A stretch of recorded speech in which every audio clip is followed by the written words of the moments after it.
हाँ, आज का जो टॉपिक है, टॉपिक का नाम है आपका जनरेशन ऑफ कंप्यूटर।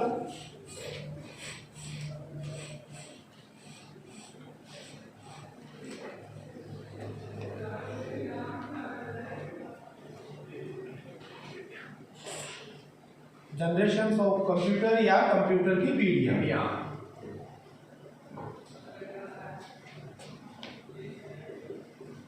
लगाओ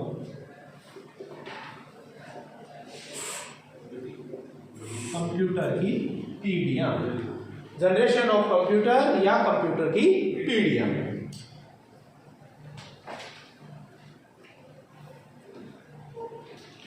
कंप्यूटर को मुख्यतः 5 पीढ़ियों में बांटा गया है। जनरेशन जो बताई गई है वो कितनी बताई गई है कंप्यूटर की? 5 जनरेशन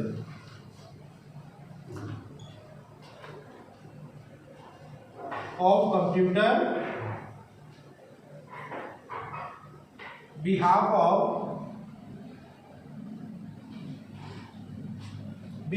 of science, processing,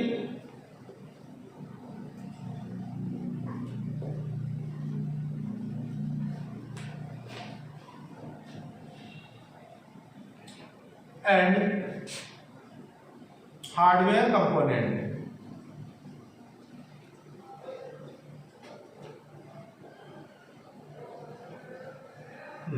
यहाँ थोड़ा सा ध्यान देना, मैं क्या बता रहा हूँ, कंप्यूटर जो है उसको कितने भागों में बांटा गया है, उसकी पीढ़ियां जो है या जनरेशन्स जो है उन जनरेशन्स को कितने भागों में बांटा गया है? 5 जनरेशन में बांटा गया है। और किस बिहाफ पे बांटा है? उसकी साइज के आधार पे, उसकी कार्य क्षमता के आधार पे और उसके जो हार्डवेयर कंपोनेंट हैं उन हार्डवेयर कंपोनेंट्स के आधार पर कंप्यूटर की पीढ़ियों को 5 भागों में बांटा गया है या कंप्यूटर को 5 पीढ़ियों में बांटा गया है। तो इसके लिए एक छोटी सी टेबल में बनाऊंगा और उस टेबल से आप टोटल क्लियर हो जाएगा आप लोगों के कि कौन सी पीढ़ी में क्या चीज जुड़ी और कौन सी हटी, ठीक है, और उससे कंप्यूटर में क्या फायदा हुआ उसके बारे में हम बात करेंगे। तो सबसे पहले तो थोड़ा सा नोट लगा लो आप, कंप्यूटर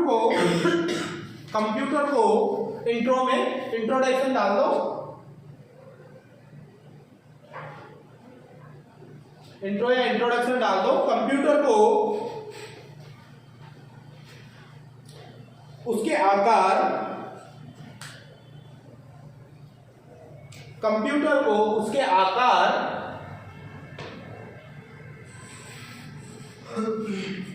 कार्यक्षमता, कंप्यूटर को उसके आकार, कार्यक्षमता और हार्डवेयर कंपोनेंट्स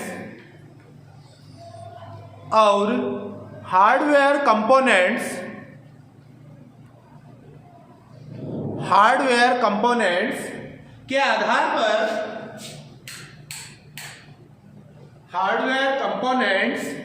आधार पर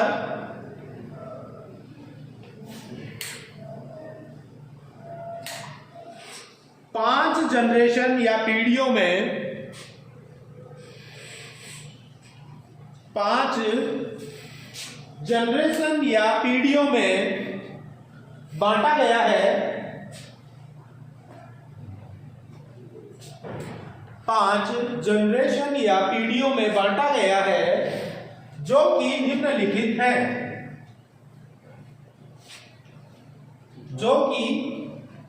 निम्नलिखित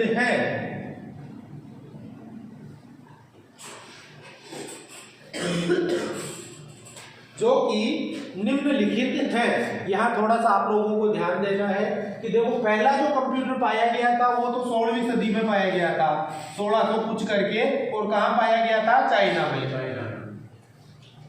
कहां पाया गया था? चाइना में पाया गया था। मगर वहां से कंप्यूटर की पीढ़ियों की गणना नहीं होती है। कंप्यूटर की पीढ़ियों की गणना कहां से होती है? जब कंप्यूटर मैकेनिकल युग में, मैकेनिकल युग के अंदर घुसा या शुरुआत हुई, तब से कंप्यूटर की पीढ़ियां बनी है। तो सबसे पहली जो पीढ़ी है नंबर 1, फर्स्ट जनरेशन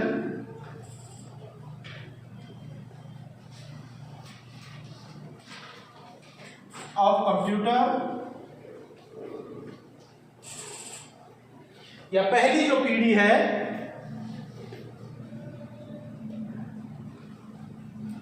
पहली जो पीढ़ी है उसकी जो शुरुआत हुई थी, कई बुक्स के अंदर आपको मिलेगा 1942 से, और कईयों में मिलेगा आपको 1945 से। जहां 1942 मिलेगा वहां 1945 नहीं मिलेगा, और जहां 1945 मिलेगा वहां 1942 नहीं मिलेगा। तो ये चीज ध्यान रखना कि आपकी जो पहली पीढ़ी है वो 1942 से लेके 1954 1954, ठीक है।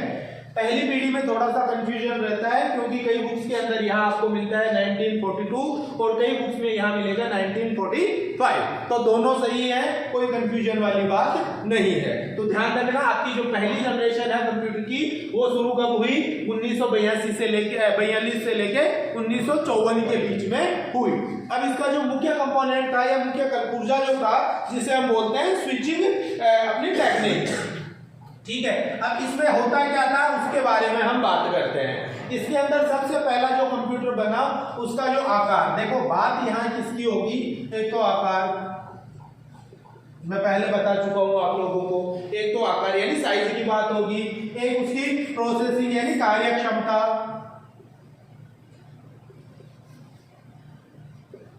कार्य क्षमता के बारे में बात होगी, और तीसरा मैंने क्या बताया, इसके जो उपकरण है इलेक्ट्रॉनिक उपकरण, उनके बारे में बात होगी, ठीक है। तो सबसे पहले बात करते हैं हम आकार की, तो आकार बहुत बड़ा था, आकार बहुत बड़ा था। पहली बात तो ये हो गई कि आकार कितना बड़ा था, एक 15 बाई 15 के कमरे के अंदर एक कंप्यूटर आता था, ठीक है, और उसके अंदर बहुत सारे इलेक्ट्रॉनिक सर्किट लगे हुए रहते थे, 5-7 इंजीनियर चाहिए होते थे उस कंप्यूटर को चलाने के लिए, ठीक है। इतनी ज्यादा हीट,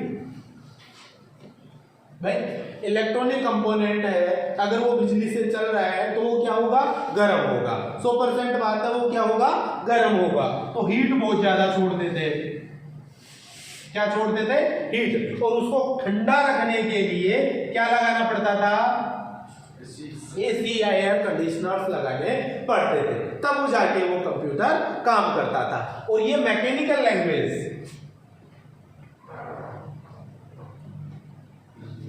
मैकेनिकल लैंग्वेज में काम करता था, या मैकेनिकल लैंग्वेज या मशीनी भाषा के अंदर काम करता था, ठीक है। और इसके अंदर जो स्विचिंग डिवाइस लगी, मुख्य कंपोनेंट या मुख्य पुर्जा कह सकते हैं, वो था अपना वैक्यूम ट्यूब।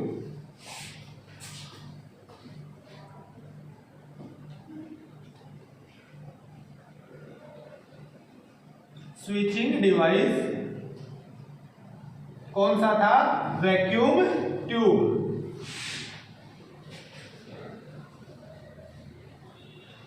वैक्यूम ट्यूब का मतलब समझ गए ना, वैक्यूम ट्यूब कौन सी होती है, निर्वात नली।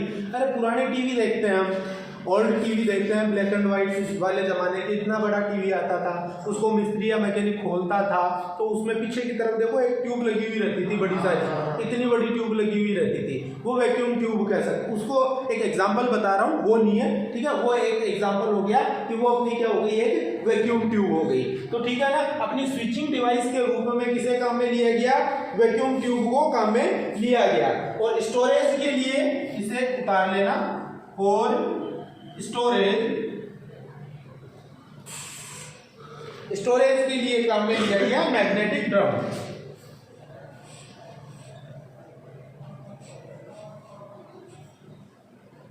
मैग्नेटिक ड्रम को काम में लिया गया। और ये चीज मैं आपको बता चुका हूं कि ये क्या करते थे, बहुत ज्यादा हीट, इसे मैं अलग से लिख देता हूं,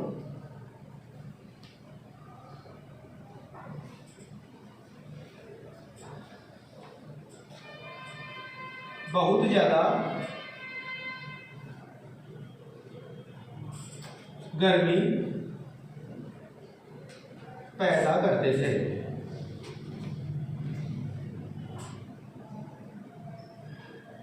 ठीक है, या हीटिंग बहुत ज्यादा पैदा करते थे, और उसके लिए क्या लगाना पड़ता था, एसी लगाना पड़ता था।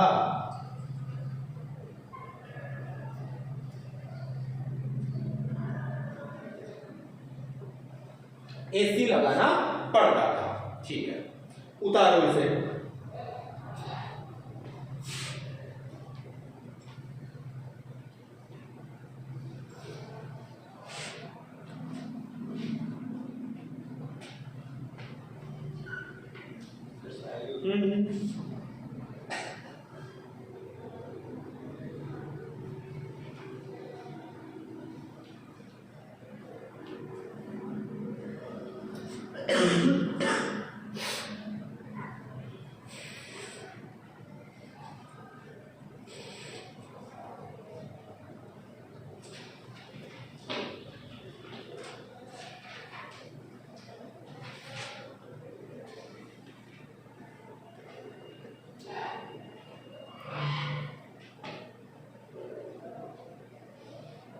इस पीढ़ी के कुछ एक कंप्यूटर्स के नाम लिख देता हूं मैं। फर्स्ट पीढ़ी के कंप्यूटर एग्जाम्पल दे दिया है, इजी तो नहीं कहेंगे, एग्जाम्पल क्या कंप्यूटर बने हुए हैं, ठीक है ना। ENIAC आईनेक था पहला कंप्यूटर, पहला कंप्यूटर था आपका आईनेक, दूसरा था एडवेट,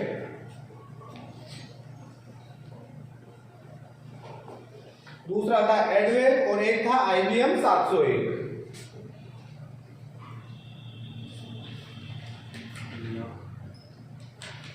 ये तीन कंप्यूटर्स के नाम लिखे हैं कि इस पीढ़ी के कंप्यूटर कौन से थे, आईनेक, एडवेट और IBM 701।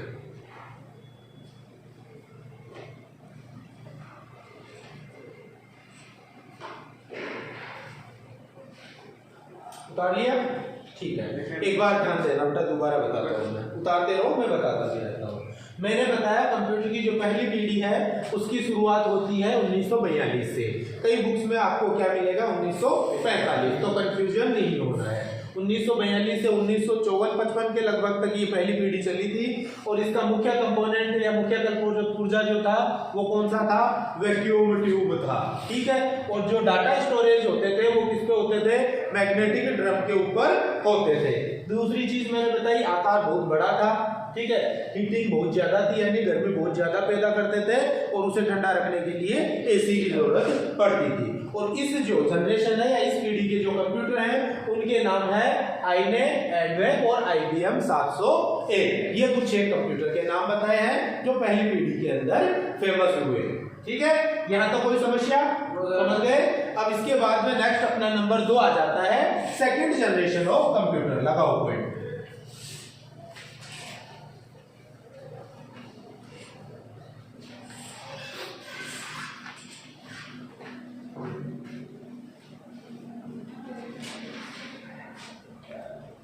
सेकंड, इसके बाद में हम बात करते हैं, पहली पीढ़ी थी आपकी 1942 से 1954, सेकंड इसके बाद में आ जाती है सेकंड जनरेशन।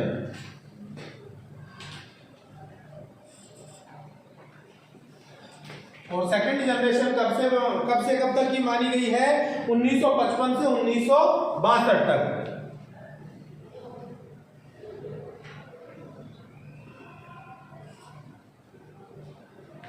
1955 से 1962 तक मानी गई है।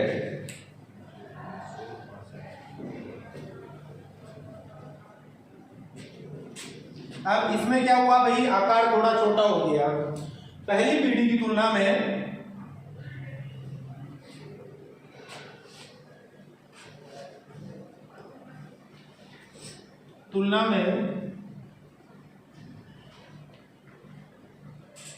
आकार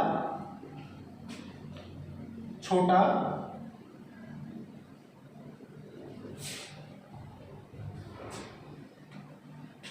कार्यक्षमता बढ़ी। पहली पीढ़ी की तुलना में कार्यक्षमता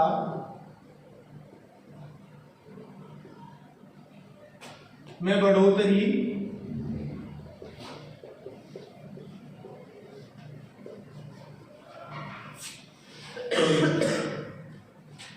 स्विचिंग डिवाइस के रूप में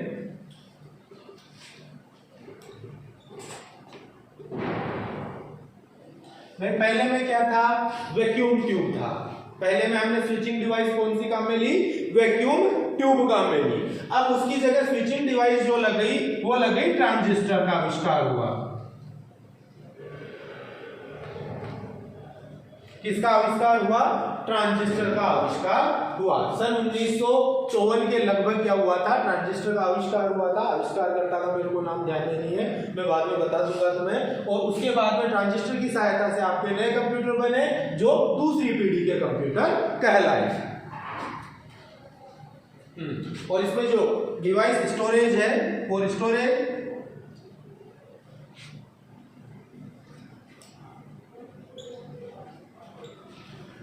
या संग्रहण क्षमता के लिए मैग्नेटिक टेप और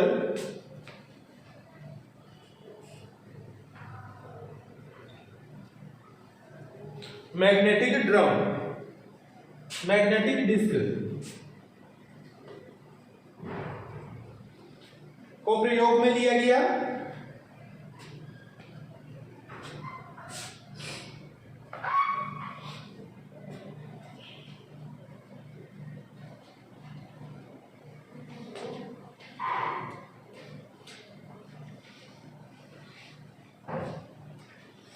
दूसरी पीढ़ी के कुछ कंप्यूटर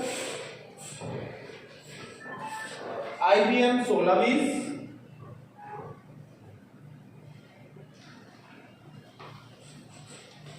IBM 7094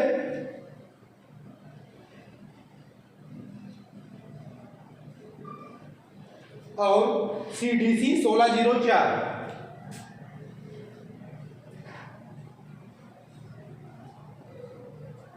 ये दूसरी पीढ़ी के कुछ कंप्यूटर हो गए।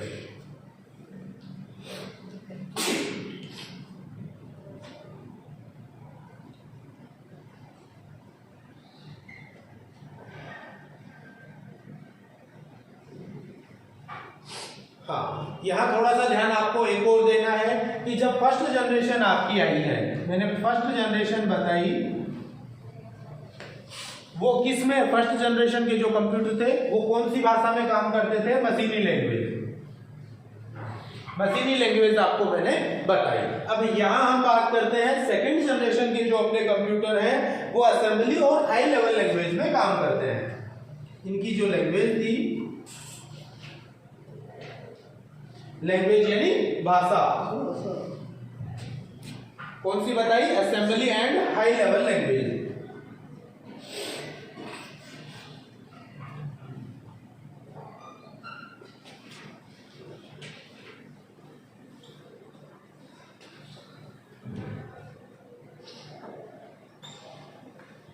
जैसे फोर्ट्रॉन,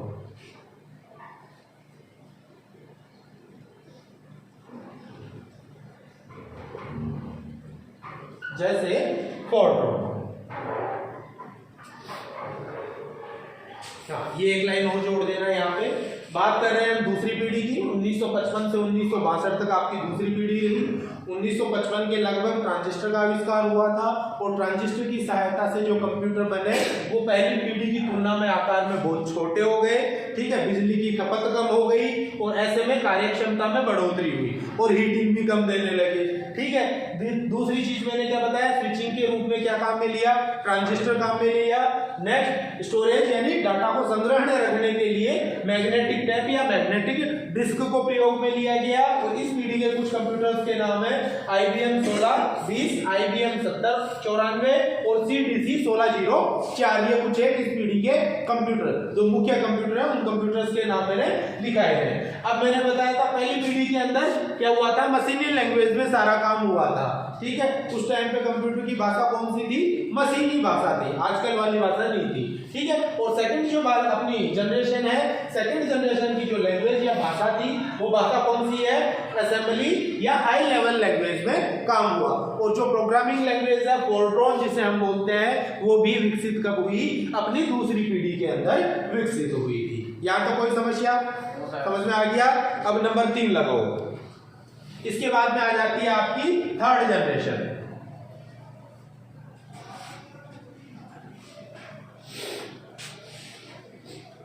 ये बराबर नोट डाउन करना भाई, कोई छोड़ना मत।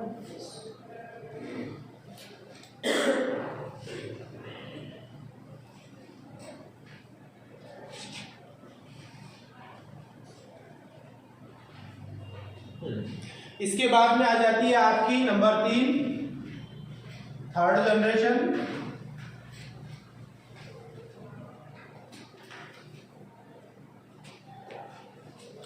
अब थर्ड जनरेशन जो है आपकी वो स्टार्ट होती है 1963 से 71 तक,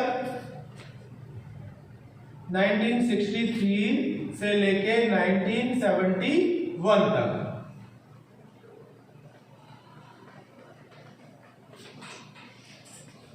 नाइनटीन 1963 से 1971 तक यहां आपको ध्यान देना है।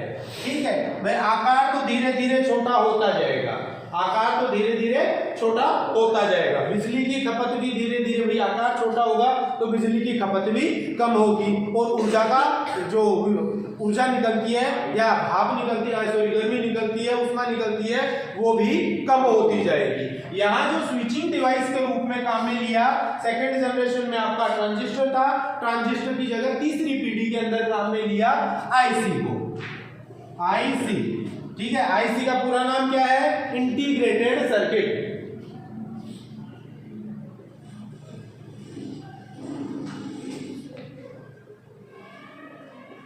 ठीक है, यहां क्या हुआ, तीसरी पीढ़ी के अंदर नया आविष्कार हुआ इंटीग्रेटेड सर्किट या आईसी का, और उसकी वजह से आपका जो कंप्यूटर है वो कमरे से निकल के किस पे आ गया? आपकी डेस्क पे आ गया। कहाँ गया? आपकी डेस्क पे आ गया कि भाई अब इतना साइज छोटी हो गई है कि आप आराम से एक टेबल या एक मेज के ऊपर क्या कर सकते हो? अपने कंप्यूटर को जचा सकते हो या सेट कर सकते हो। नेक्स्ट इसके बाद में डाटा स्टोरेज। भाई ये तो स्विचिंग डिवाइस आ गई, और डाटा स्टोरेज,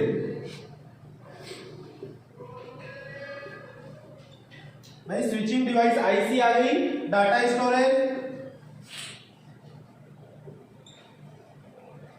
डाटा स्टोरेज के लिए आपने लिया इसके अंदर काम मैग्नेटिक कोर।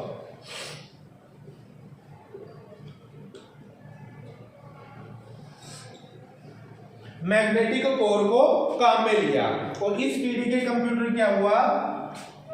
एक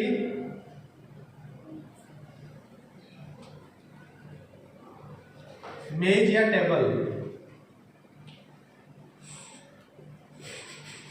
तक की साइज में सिमट गए।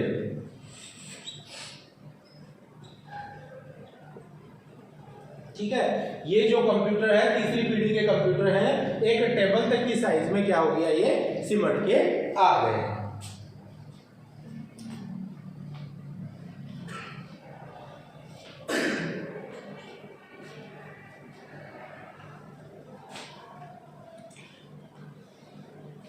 हाई लेवल लैंग्वेज,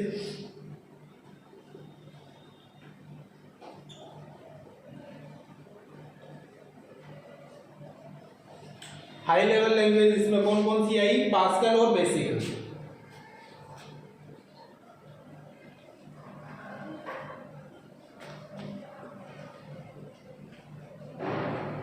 ये दो उच्च स्तरीय भाषाएं इसमें काम में ली गई, थर्ड जनरेशन या तीसरी पीढ़ी में काम में ली गई।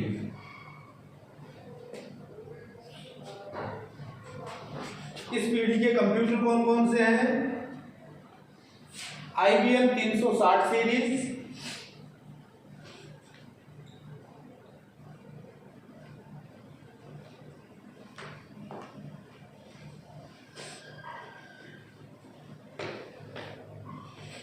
हनीवेल 600 सीरीज,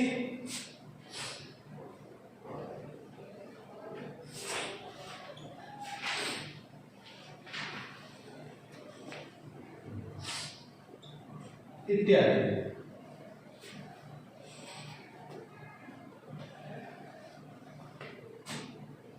ये आपकी तीसरी पीढ़ी की बात हो रही है। तीसरी पीढ़ी स्टार्ट हुई आपकी 1963 से लेके 1971 तक आपकी तीसरी पीढ़ी चली, और इसके अंदर आपका जो स्विचिंग डिवाइस है वो आ गया ट्रांजिस्टर की जगह आईसी यानी इंटीग्रेटेड सर्किट आ गया, जिसमें ज्यादा क्या हो सकता था? डाटा स्टोर हो सकता था या प्रोसेसिंग स्टोर हो सकती थी, या ज्यादा तीव्र गति से ये काम करती थी। किसके बजाय? ट्रांजिस्टर के बजाय ज्यादा तीव्र गति से काम करने वाली डिवाइस थी इंटीग्रेटेड सर्किट या आईसी, ठीक है। और इसके अंदर जो डाटा स्टोर हुए वो मैग्नेटिक कोर हुए, ये एक टेबल की साइज तक सिमट गया तो प्रोसेसिंग भी तेज हो गई। और इसमें जो हाई लेवल लैंग्वेज काम में ली गई उसका नाम है पास्कल लैंग्वेज और बेसिक लैंग्वेज। इसके बाद में बात करते हैं इस पीढ़ी में कंप्यूटर कौन कौन से बने। IBM 360 सीरीज के कंप्यूटर थे और हनीवेल के 600 सीरीज के जो कंप्यूटर थे वो ज्यादा से ज्यादा इस जनरेशन या इस पीढ़ी में काम में लिए गए। उतारो जल्दी, उतारो उतारो आराम से उतारो।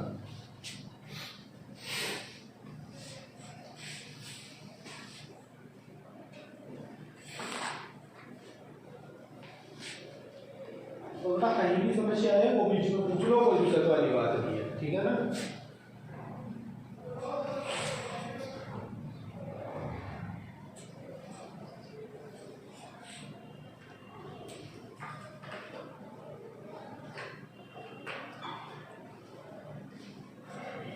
हाँ, इसके बाद में नेक्स्ट अपनी आ जाती है जनरेशन 4। ये कोई चेंज करना भाई इसमें, तो दूसरी देखना कोई बच्चे के पास हो।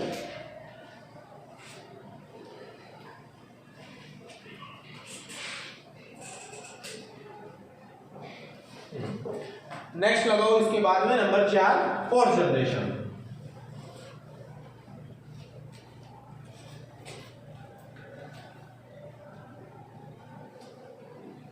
या चौथी पीढ़ी। 1972 से 1989, 1972 टू 1989।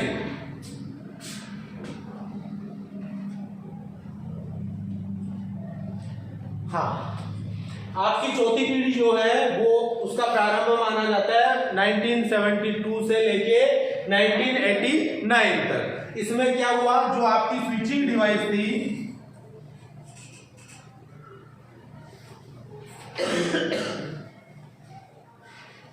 वो आईसी से बदल के हो गई आपका प्रोसेसर, ठीक है ना। क्या बोलते हैं, सीपीयू बोलते हैं क्या आजकल, हम क्या बोलते हैं, सीपीयू बोलते हैं ना, सीपीयू सेंट्रल प्रोसेसिंग यूनिट। ये कब हमारे सामने आया, फोर्थ जनरेशन के अंदर हमारे सामने आया, ठीक है। चौथी पीढ़ी VLSI,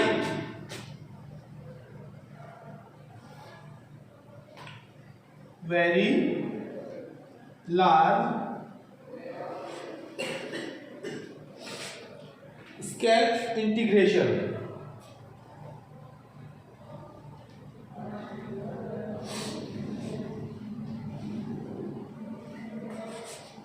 माइक्रो प्रोसेसर कोष्टक में लिख लेना।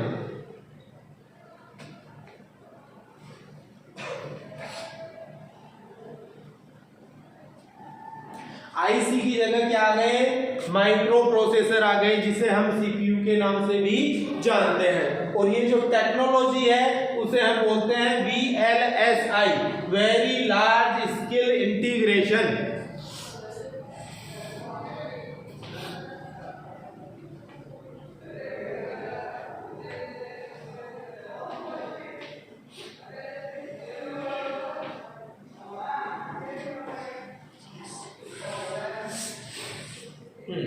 और इसके अंदर जो स्टोरेज का काम था, यानी संग्रहण करने या डाटा को सुरक्षित रखने के लिए सेमीकंडक्टर मेमोरी,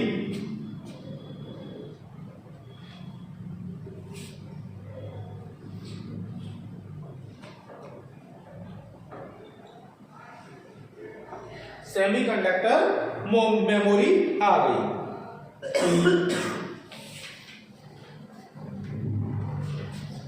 और इनका फायदा,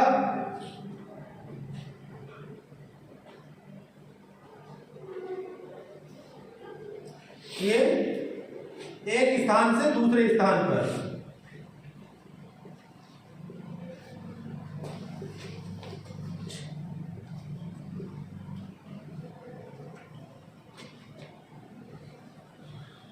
उठाकर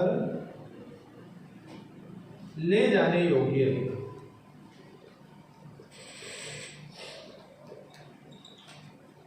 ठीक है, और सस्ते हुए व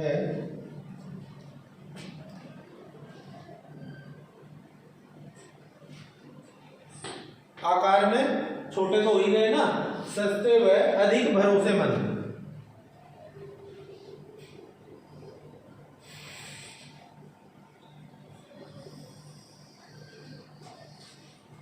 अधिक भरोसेमंद हुए। और VSLI जो टेक्नोलॉजी है उसमें क्या लगा, माइक्रो प्रोसेसर। ध्यान दो। नेक्स्ट आ गई आपकी चौथी पीढ़ी। चौथी पीढ़ी स्टार्ट हुई 1972 से 1989 तक चली। ठीक है, इसमें क्या हुआ, स्विचिंग डिवाइस या नई जो टेक्नोलॉजी आई जिसे हमने क्या कहा, VLSI, very large scale integration, यानी कि यूजर द्वारा एक बार में अधिक आंकड़े या सूचनाएं कंप्यूटर को प्रोवाइड कराई जाती, तो कंप्यूटर हैंग नहीं होता या रुकता नहीं, वो जल्दी से जल्दी या कुछ सेकंड या कुछ नैनो सेकंड में उसका रिजल्ट निकाल देता या उसका निष्कर्ष निकाल देता। और यहाँ जो थर्ड जनरेशन में IC काम में ली गई थी, उनकी जगह क्या लगाया गया, माइक्रो प्रोसेसर लगाया गया। नेक्स्ट बताया मैंने स्टोरेज के लिए सेमीकंडक्टर मेमोरी, जैसे हार्ड डिस्क वगैरह का हम नाम सुनते हैं, तो ये तीसरी पीढ़ी के अंदर आ गई थी। फ्लॉपी ड्राइव हुई, ठीक है, हार्ड डिस्क हुई, CD हुई, कॉम्पैक्ट डिस्क हुई, DVD हुई, ये सब क्या है, छोटी मोटी चीजें कब आ गई थी, आपकी चौथी पीढ़ी या फोर्थ जनरेशन के अंदर आ गई थी। नेक्स्ट, एक स्थान से दूसरे स्थान पर उठा के ले जाने योग्य कंप्यूटर बन गए, अधिक सस्ते हो गए और अधिक विश्वसनीय और अधिक भरोसेमंद कंप्यूटर हो गए। अब इस कंप्यूटर के अंदर कौन कौन से कंप्यूटर आते हैं वो लिख लो। क्रेवन अपना सुपर कंप्यूटर था, DEC-10,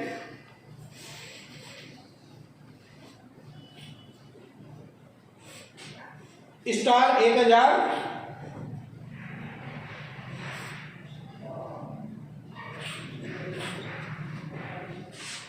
स्टार 1000, PDP-11,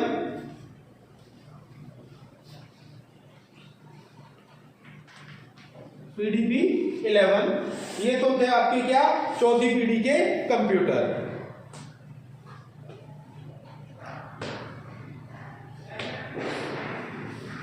और क्रेवन एंड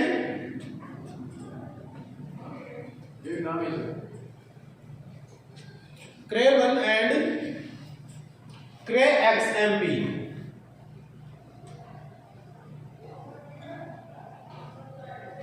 ये क्या थे आपके super computer.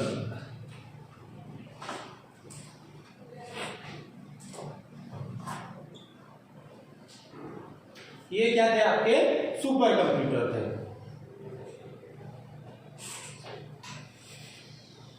Language, high level language चल रही है बेटा बराबर। हाँ, लैंग्वेज दिखाई नहीं ना इसमें मैंने, ठीक है। लैंग्वेज कौन सी थी, हाई लेवल,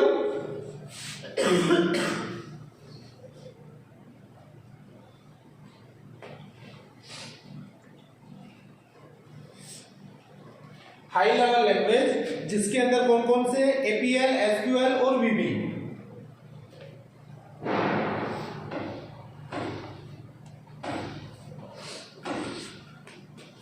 और VB विजुअल बेसिक, ठीक है, ये प्रोग्रामिंग लैंग्वेज काम में ली गई।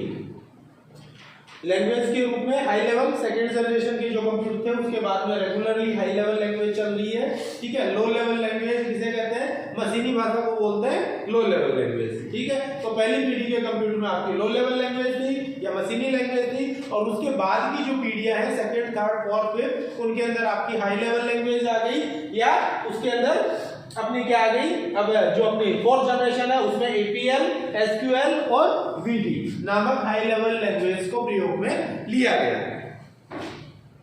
और लास्ट इसके बाद में आ जाती है आपकी पांचवी पीढ़ी। नोट डाउन कर लिया था? Yes sir.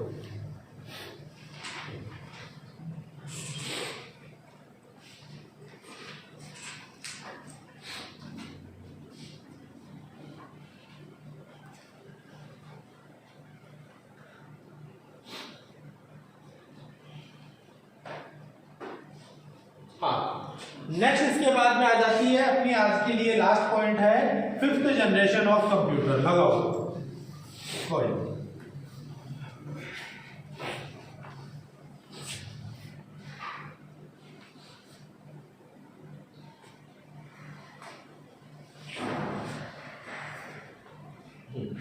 नेक्स्ट और लास्ट इसके बाद में है अपनी 5वीं पीढ़ी, 5th जनरेशन।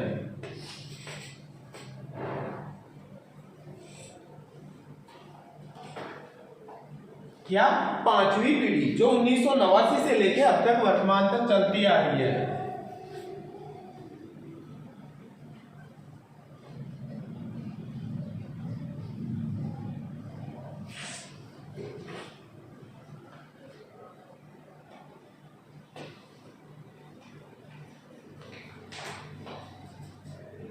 हाँ, यहां देखना अब भाई 4थी पीढ़ी के अंदर हमने किसे छोड़ा था?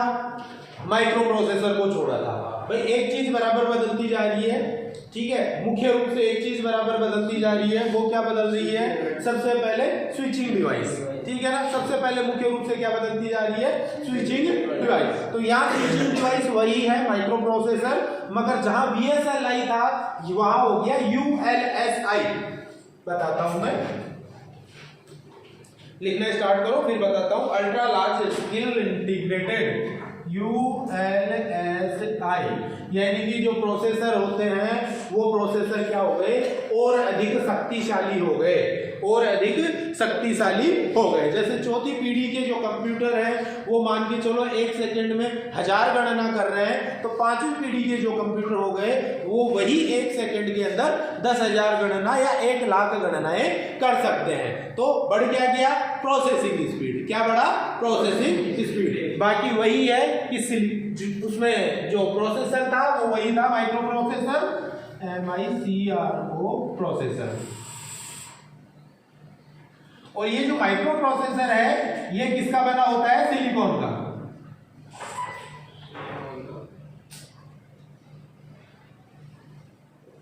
ये जो माइक्रो प्रोसेसर है ये किसका बना हुआ रहता है? सिलिकॉन का, ठीक है। तो आइटम तो आपका वही है माइक्रो प्रोसेसर, मगर चेंज क्या हुआ? VLSI की जगह क्या चेंज हो गया? ULSI। V फॉर वेरी था, यहाँ U फॉर अल्ट्रा हो गया,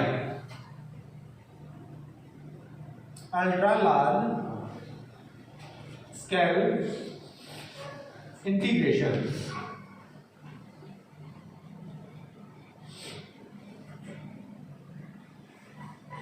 और यहां क्या हुआ? प्रोसेसिंग स्पीड या कार्यक्षमता कई गुना बढ़ गई। Storage device, optical disc,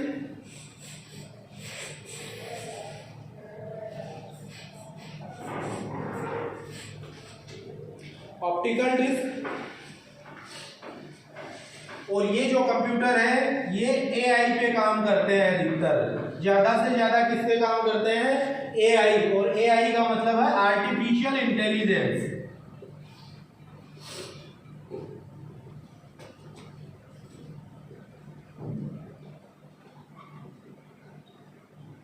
intelligence क्या? Optical disk storage, for storage.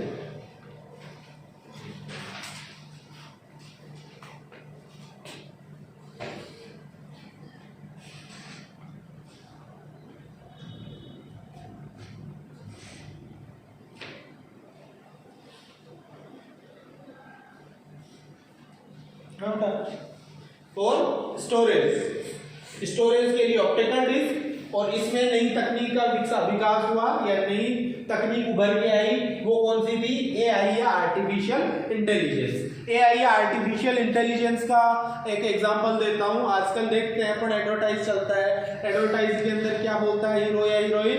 ठीक है, एलेक्सा ये गाना चलाना। अब एलेक्सा को पता है कि कौन सा गाना चलाना है। वो एलेक्सा जो डिवाइस है वो किस टेक्नोलॉजी पे काम कर रही है?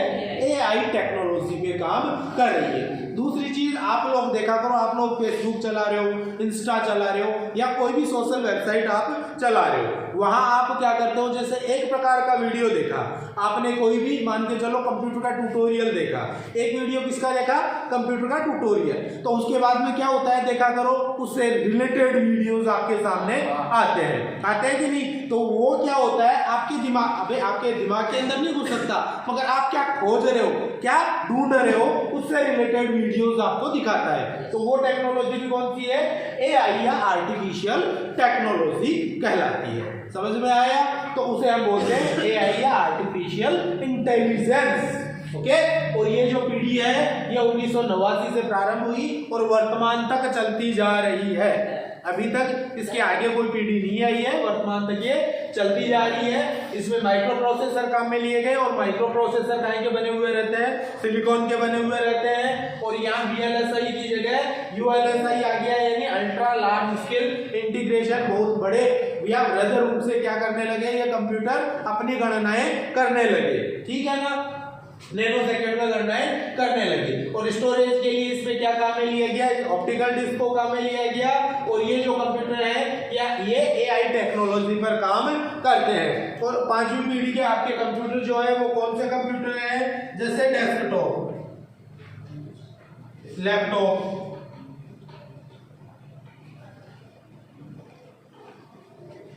और टैबलेट्स,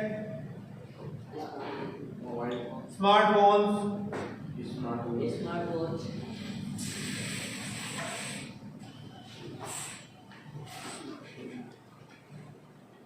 स्मार्ट वॉचेस,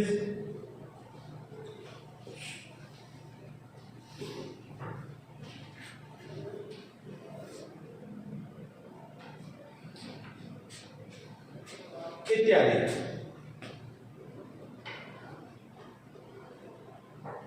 इत्यादि।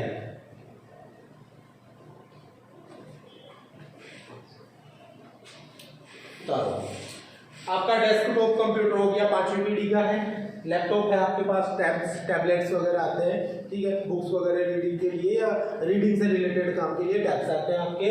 स्मार्टफोन आ गया आपका, ठीक है, उसके बाद में स्मार्ट वॉचेस वगैरह आ गई, ठीक है, ये सब इसी में आते हैं। क्रॉम बुक वगैरह आती है, नोट पैड आता है, वो सब किसमें आते हैं, आपके पांचवी पीढ़ी के कंप्यूटर के अंदर आती है। लैंग्वेज वही है, हाई लेवल लैंग्वेज में ये सब काम करते हैं, ठीक है। आज आपका टॉपिक कंप्लीट है, कंप्यूटर की पीढ़ियां। इसका एक बेसिक सा कंसेप्ट मैं शुरू से एंड तक आपका बता देता हूँ। लैंग्वेज हाई लेवल चलती है ना बेटा भाई, सेकंड जनरेशन के बाद भी जो भी लैंग्वेज चल रही है वो हाई लेवल लैंग्वेज चल रही है। अब इस सारे मैटर को मैं एक साथ समझा देता हूं कि कहां पे क्या क्या चीजें हो रही है। सबसे पहला फर्स्ट जनरेशन,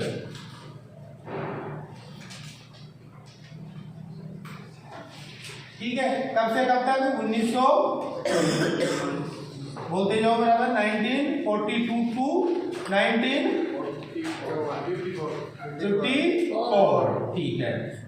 वैक्यूम ट्यूब,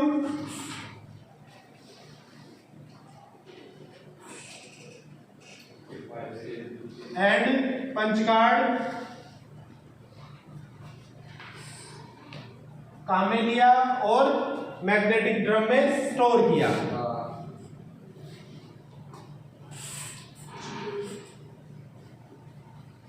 काम खत्म, समझ में आ गई। साइज आकार वाकार सब बड़े ही थे उस टाइम पे, ठीक है। फिर आ गया आपका सेकेंड जनरेशन, ठीक है, 1955 टू 1962, ठीक है। इसमें क्या हुआ, वैक्यूम ट्यूब की जगह क्या आ गया, ये मैग्नेटिक ड्रम को यहां लिख दूं, क्या एमडी कर दूं, मैग्नेटिक ड्रम, ठीक है। अब वैक्यूम ट्यूब की जगह क्या आ गया, ट्रांजिस्टर आ गया, ठीक है। और मैग्नेटिक ड्रम की जगह क्या आ गया, मैग्नेटिक टैप। मैग्नेटिक ड्रम की जगह हमने क्या चेंज किया, मैग्नेटिक टैप और डिस्क, ठीक है। यानी वैक्यूम ट्यूब की जगह ट्रांजिस्टर आ गया, सीधी सी बात है। तीसरा इसके बाद में थर्ड जनरेशन, 1963 1963 to 1971। ट्रांजिस्टर की जगह क्या आ गया? आईसी या इंटीग्रेटेड सर्किट। ठीक है, ओके। नेक्स्ट इसके बाद में आ गया fourth generation 1972 to 1989। Okay, IC की जगह क्या आ गया? VLSI। ठीक है, माइक्रो प्रोसेसर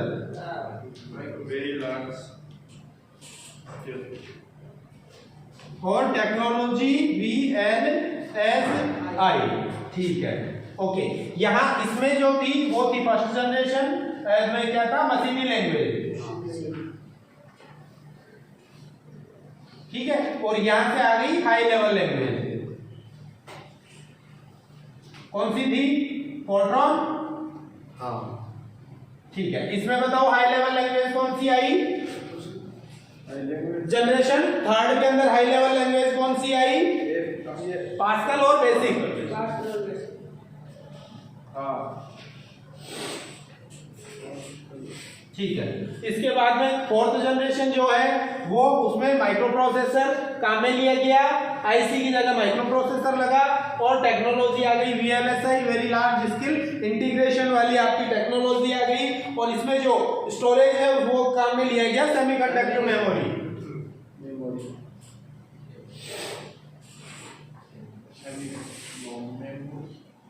ठीक है, और इसके अंदर जो लैंग्वेज काम में ली गई लैंग्वेज थी आपकी APL, SQL और VB।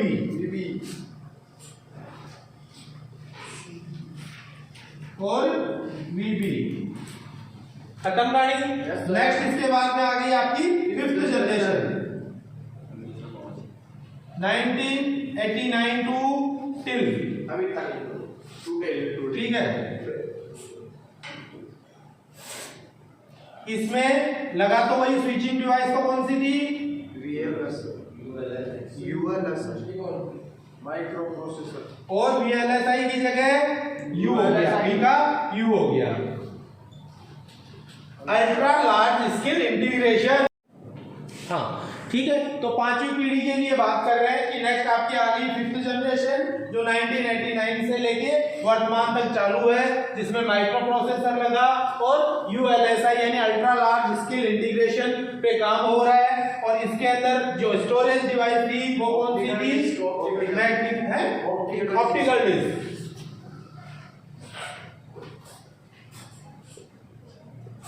ठीक है, और वही हाई लेवल लैंग्वेज चल रही है। जैसे आपकी कौन कौन सी आ गई वर्तमान में हम बात करें तो कौन सी चल रही है?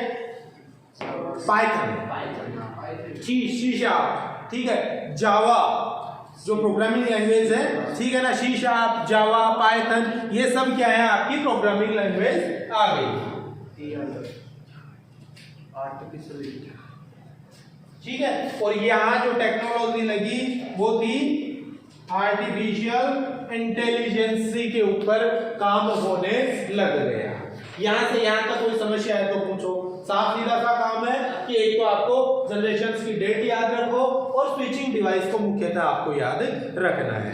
ठीक है, और कुछ एक या दो आपको क्या करना है? कंप्यूटर्स के नाम भी याद रखने हैं कि कौन सी पीढ़ी में कौन सा कंप्यूटर बना। ठीक है, तो यहाँ आज का ही आपका टॉपिक कंप्लीट होता है। कल के लिए जो टॉपिक है, टॉपिक का नाम लिख लो input and output devices.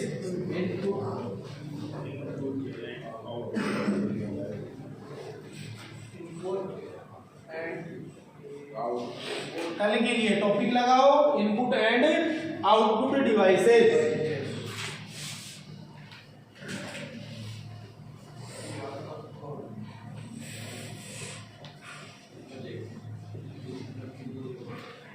Basic छोटी सी जानकारी मैं दे देता हूं उनके लिए। इनपुट डिवाइस कौन से होते हैं? इनपुट डिवाइस कौन से